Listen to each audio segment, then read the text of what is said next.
आशुतोष और आप देख रहे हैं सत्यहिंदी.com। सत्यहिंदी.com के खास कार्यक्रम आशुतोष की बात में आपका स्वागत है। विकास दुबे, जिसकी खोज पूरे देश को थी, दुर्दांत अपराधी,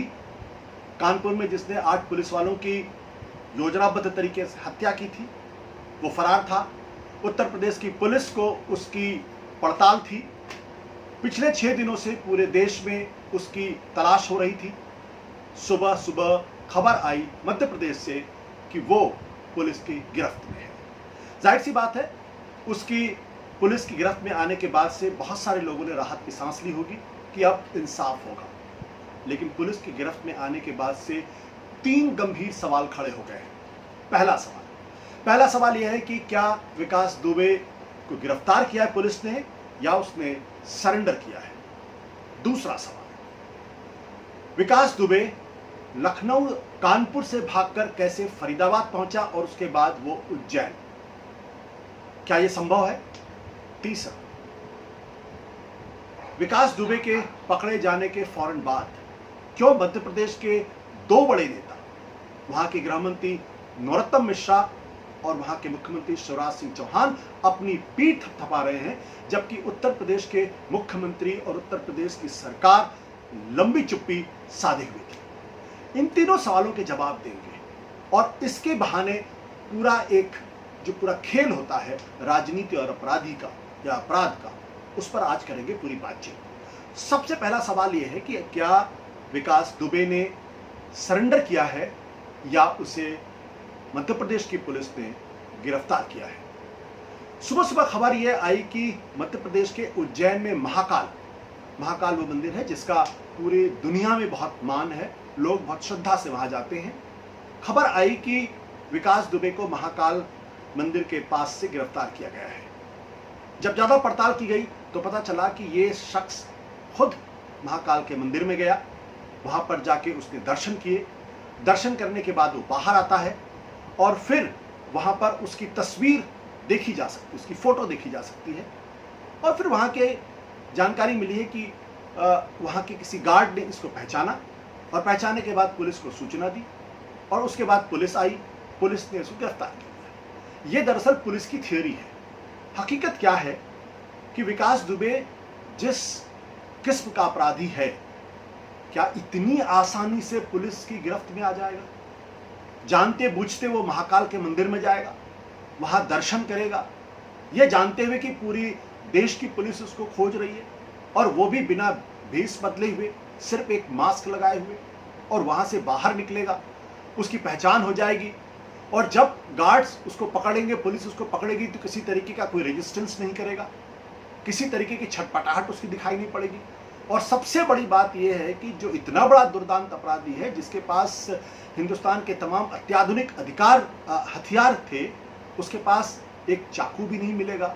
और बड़ी आसानी से पुलिस उसको गिरफ्तार कर लेगी। यानी पुलिस की यह थियरी अपने आप में भरभरा के गिर पड़ती है। जानकारी ये मिल रही है कि दरअसल मध्य प्रदेश के किसी बड़े आदमी ने ये पूरा का पूरा खेल पर्दे के पीछे से रचा और विकास दुबे को सरेंडर कराया गया है। अब ये कहने वाली बात, विकास दुबे ने उन बड़े शख्स को कांटेक्ट किया या उन्होंने अपने किसी सूत्रों के द्वारा विकास दुबे को कांटेक्ट किया, ये पड़ताल का विषय, और ऐसी चीजें कभी पब्लिक के सामने आती नहीं है। लेकिन जिस तरीके से आप तस्वीरें देख सकते हैं कि महाकाल के मंदिर के बाहर ये आदमी खड़ा होकर उसकी फोटो खींची जाती है, फिर उसके बाद गार्ड उसको पकड़ के ले जाते हैं और फिर वो खुद वहां पे चिल्लाता है, मैं विकास दुबे कानपुर वाला हूं। इसका मतलब बिल्कुल स्पष्ट है कि ये गिरफ्तारी नहीं है बल्कि सरेंडर इसने किया है और किसी बड़े शख्स ने इसको सरेंडर करवाया है। सरेंडर इसलिए करवाया है क्योंकि पिछले दिनों उत्तर प्रदेश की पुलिस ने इस शख्स के गैंग के काफी लोगों को पकड़ा और पकड़ने के बाद उनका एनकाउंटर हुआ है, यानी वो जीवित नहीं है। तो विकास दुबे को भी इस बात का डर रहा होगा कि अगर वो पुलिस के हत्थे चढ़ गया या पुलिस ने अगर उसको गिरफ्तार किया तो वो जान से मारा जाएगा और उसका एनकाउंटर हो जाएगा। तो जो लोग ये कह रहे हैं कि दरअसल पुलिस ने उसको गिरफ्तार किया है, वो थियोरी सही नहीं है, इसने सरेंडर किया है। दूसरी बात, अब सवाल ये उठता है कि ये शख्स कानपुर का है, कानपुर में उसने वो कांड किया अपने गांव बिकरू में, 8 पुलिस वालों की मौके वारदात पे मृत्यु हो गई। और जो शहादत हुई है उसके बारे में कहते हैं कि इतना बड़ा अपराध उत्तर प्रदेश की पुलिस में बड़े लंबे समय के बाद देखने को मिला है। यानी एक ऐसा अपराधी है जिसको कानून और व्यवस्था का कोई डर नहीं है, जो निहायत ही दुस्साहसी है, जो इस बात को अच्छी तरीके से जानता होगा कि पुलिस पर हमला करने का अर्थ क्या होता है, उसके बावजूद वो पुलिस पर हमला करता है, यानी पुलिस को सबक सिखाना चाहता है। उस घटना के बाद जब पूरे देश का मीडिया जगा, उत्तर प्रदेश की पुलिस प्रशासन की नींद जगी, तो जगने के बाद यह कहा गया कि कई टीमें बना दी गई हैं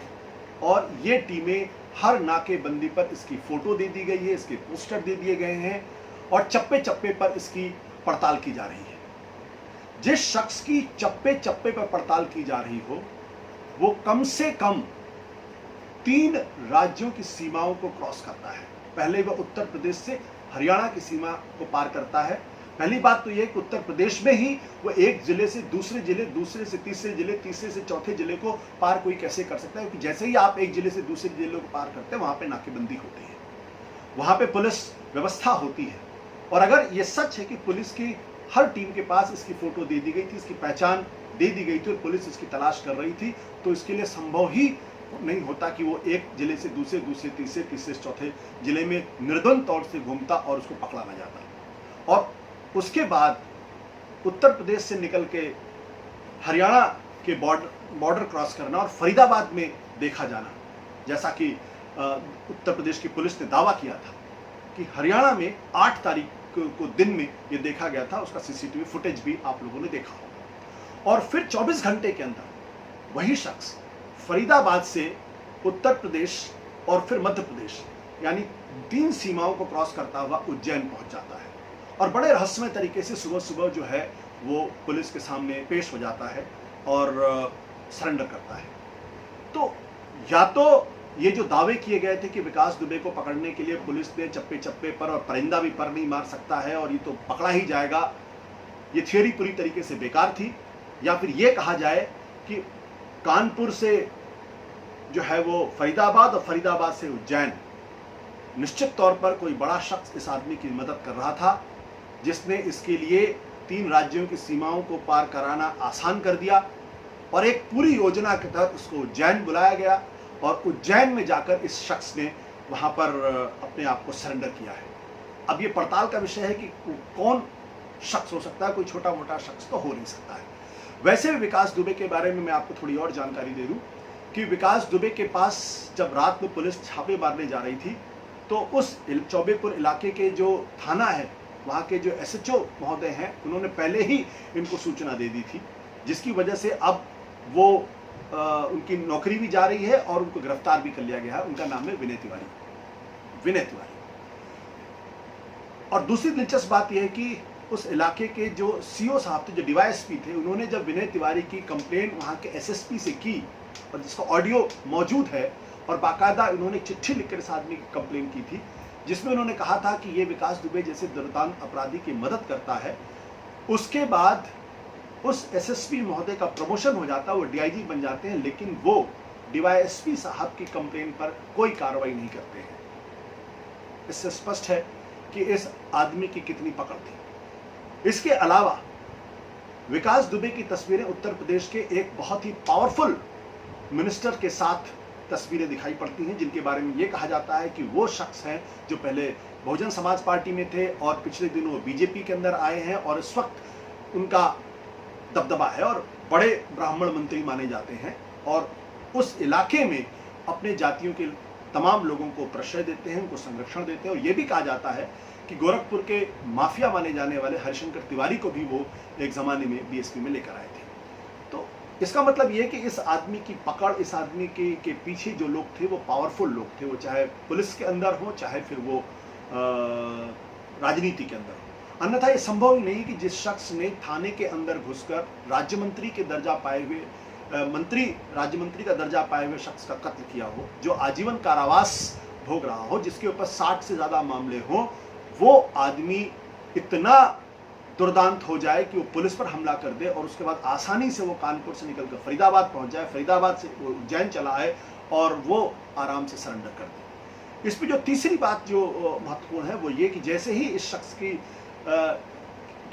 पुलिस में पकड़े जाने की खबर आई है, उसके फौरन बाद आप देखिए कि वहाँ की जो मध्य प्रदेश के जो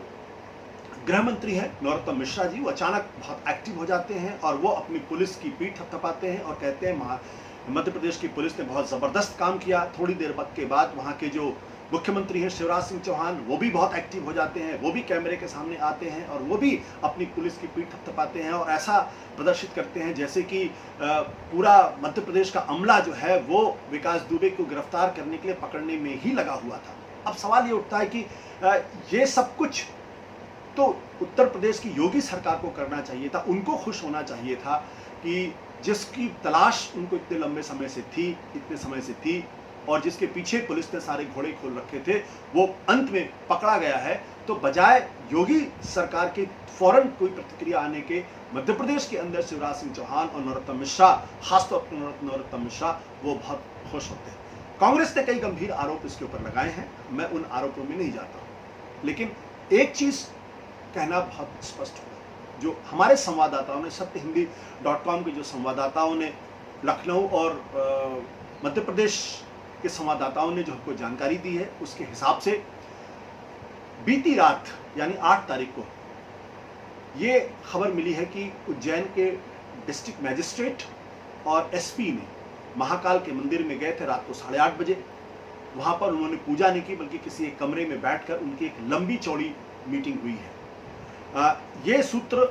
जो हमें जानकारी दे रहे हैं, हालांकि आधिकारिक तौर पर जब हमने इसकी पुष्टि करने की कोशिश की है, तब आधिकारिक तौर पर किसी भी अफसर ने या किसी भी प्रशासन के व्यक्ति ने इसकी तस्दीक नहीं की है। हालांकि ये जरूर कहा गया है, मध्य प्रदेश के प्रशासन ने हमारे संवाददाताओं को ऑफ द रिकॉर्ड बताया है कि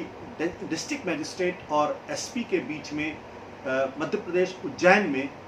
कल लंबी चौड़ी मीटिंग हुई है, जबकि ऐसी कोई आकस्मिक खबर नहीं थी। तो अब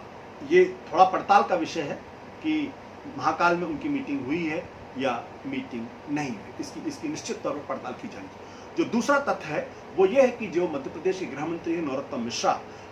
वो उत्तर प्रदेश में जब विधानसभा के चुनाव 2017 में हो रहे थे, तब वो कानपुर में बीजेपी के प्रभारी थे। यानी उनको ये जिम्मेदारी दी गई थी कि विधानसभा चुनाव के दौरान वो कानपुर में बीजेपी को जिताएं।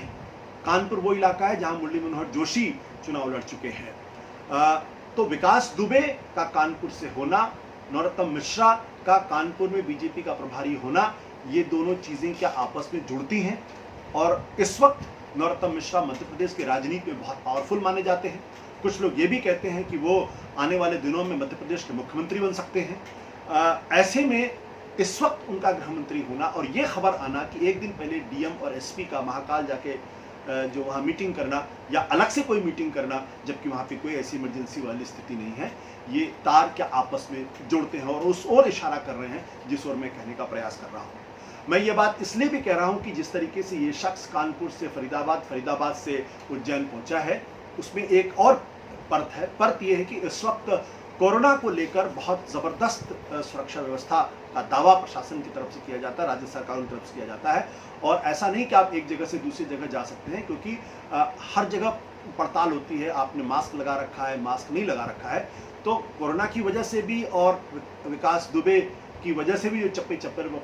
पुलिस छावनी का जो दावा किया जा रहा था, उसके मद्देनजर भी ये संभव ही नहीं है कि ये शख्स कानपुर से फरीदाबाद जाए, फरीदाबाद से फिर उज्जैन चलाए, 24 घंटे के अंदर ये फरीदाबाद से उज्जैन चलाए। इसका मतलब बहुत स्पष्ट है कि इसका जो सरेंडर है वो पूर्व नियोजित है और कुछ बहुत पावरफुल लोग ये चाहते थे कि विकास दुबे सरेंडर कर दे, क्योंकि अगर उत्तर प्रदेश की पुलिस के हत्थे चढ़ता तो निश्चित तौर पर इसका एनकाउंटर होता, ऐसा कहा जाता है। क्योंकि विकास दुबे अगर मुंह खोलेगा, पकड़े जाने के बाद अगर मुंह खोलेगा, तो उत्तर प्रदेश के बहुत सारे राजनेताओं के राज पर्दाफाश होंगे, बहुत सारे सीनियर पुलिस ऑफिसर्स के राज पर्दाफाश होंगे। उसमें सिर्फ बीजेपी के लोग नहीं हैं, उसमें समाजवादी पार्टी के लोगों की भी पोल पट्टी खुलेगी, उसमें बहुजन समाज पार्टी के लोगों की भी पोल पट्टी खुलेगी, उसमें बीजेपी के लोगों की भी पोल पट्टी खुलेगी। तो इसका मतलब स्पष्ट है कि कुछ लोग ये चाहते हैं कि ये